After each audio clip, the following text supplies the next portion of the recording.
ಹಿರೇಂಚಾಳ ಗ್ರಾಮದಲ್ಲಿ ಗ್ರಾಮ ದೇವತೆ ಅಂತಂದ್ರೆ ಇವತ್ತು ಅಗದಿ ಶಕ್ತಿ ದೇವತೆ ಆಕಿ. ಈ ಗ್ರಾಮದಾಗ ಯಾವತ್ತೂ ಈಗೇನು ಈ ಗ್ರಾಮದಾಗ ಗುರು ಹಿರಿಯರು ಹಿಡ್ಕೊಂಡ್ರೆ ಯಾವ ಜಾತ್ರೆ ಮಾಡ್ಯಾರ, ಜಾತ್ರೆ ಈ ಒಂದೇ ದಿನ ಹಾಕಿದ್ವಿ ಪೂರ್ಣ ಜಾತ್ರೆ ಮಾಡ್ಯಾರ. ಜಾತ್ರೆ ಮಾಡಿದ್ರು ಕೂಡ ಏನು ಕೂಡಲೇ ಎಲ್ಲ ಕಡೆ ಮೆರವಣಿಗೆ ನೀಡಿದ್ರು ಆ ಕೂಡಲೇ ಮಳೆ ಬಂತು. ಮಧ್ಯಾಹ್ನದಾಗ ಮಡಿ ಉಡಿ ಆಯಿತು. ಆಮೇಲೆ ಈ ಹಿಂದೆ ಮಳೆ ನಮ್ಗೆ ಅತ್ಯಂತ ಬರ ಇತ್ತು. ಬರದಲ್ಲಿ ಇವತ್ತು ಮಳೆ ಆಗೋಲ್ದು, ಏನು ಮಾಡೋಕ್ಕೂ ನಾವು ಅಂತ ಕೇಳಿದ್ರೆ ಬಣ್ಣ ಕೊಡ್ತಾರೆ ಅಂತ ಹೇಳಿದ್ರು.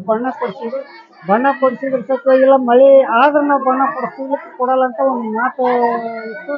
ಆ ಒಂದು ವಾರದ ಹೆಚ್ಚು ಕಮ್ಮಿ ಮಳೆ ಆಗುತ್ತೆ ಅಂತ ಹೇಳಿದ್ರು. ಆ ಪ್ರಕಾರ ಮಳೆ ಆಯ್ತು.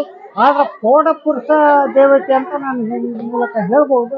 ಆ ಪ್ರಕಾರ ಮಳೆ ಆಗೈತಿ. ಎಲ್ಲ ಇವತ್ತು ಜನ ಸಂಖ್ಯೆ ಇವತ್ತು ಶಕ್ತಿಲಿಂದಾನೇ ಇವತ್ತಿನ ದಿನಮಾನದಲ್ಲಿ ಅದ್ದೂರಿಯಾಗಿ ಇವತ್ತೊಂದು ಜಾತ್ರೆ ಮಾಡಿ ಇವತ್ತು ಆಕೆ ಗಟ್ಟಿ ಗಳಿಸಿ ಒಂದು ಪ್ರತಿಷ್ಠಾಪನೆ ಮಾಡೋಂಥ ವ್ಯವಸ್ಥೆ ಈಗ ಎರೆಂಚಾಳ ಗ್ರಾಮಸ್ಥರು ಮಾಡಿದ್ರಂದ್ರೆ ರೈತ ಸಂಘದ ರಾಜ್ಯ ಉಪಾಧ್ಯಕ್ಷ ಈ ಮೂಲಕ ನಾನು ಹೇಳಕ್ಕೆ ಇಷ್ಟಪಡ್ತೀನಿ.